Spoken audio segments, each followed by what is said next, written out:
নমস্কার বন্ধুরা, দেখো আজ আমাদের খলসে মাছ নিয়ে এসেছি। তোমরা কি বলো জানি না, খয়রা মাছ খলসে মাছ কোনটা বলো? আমরা খয়রা মাছও বলি, খলসে মাছও বলি। একদম তাজা তাজা খলসে মাছ নিয়ে এসেছি। এটা দিয়ে বাড়ির উঠানে পালং শাক আছে, টাটকা মাছ আর টাটকা সবজি দিয়ে রান্না করব, ভালো লাগবে। একদম তাজা মাছ, স্বাদও খুব ভালো। চলো পালং শাক উঠিয়ে নিয়ে আসি। এই দেখো আমার উঠানেই ক্ষেত বানিয়েছি আমি। এখানে আছে ধনে পাতা, মূলো শাক, মূলো এখনও হয়নি গোড়ায়।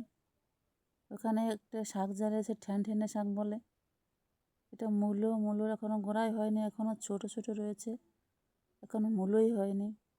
আছে গাজর, এটা হচ্ছে গাজর, এরা হচ্ছে পালং শাক।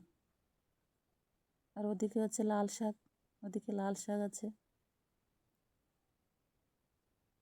মূলো হয়েছে, অনেক সুন্দর হয়েছে। এখনও ছোট তো, তাই এতটা ভালো লাগছে না দেখতে, খেতে কোনো ভরে যায়নি।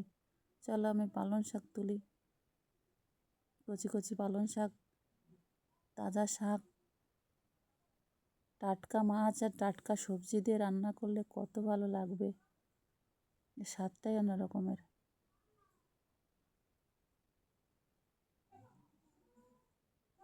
যেগুলো লাগবে আমি সেগুলোই তুলে নেবো এখন, বেশি তুলে তো লাভ নেই।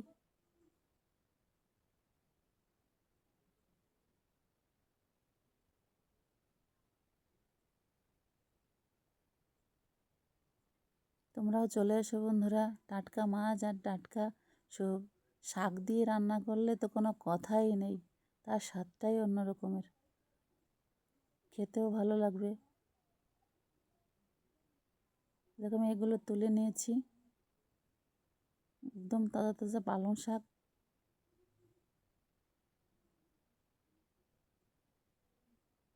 গাজর এখনও হয়নি গোড়ায়, ছোট ছোট রয়েছে, মূলো সবেই হচ্ছে। এরপরে যখন বড় হবে আমার মূলো, ক্ষেতের মূলো, গাজর, তখন আবার তোমাদের দেখাবো। আজ এ পর্যন্তই বন্ধুরা, ভালো থেকো সবাই।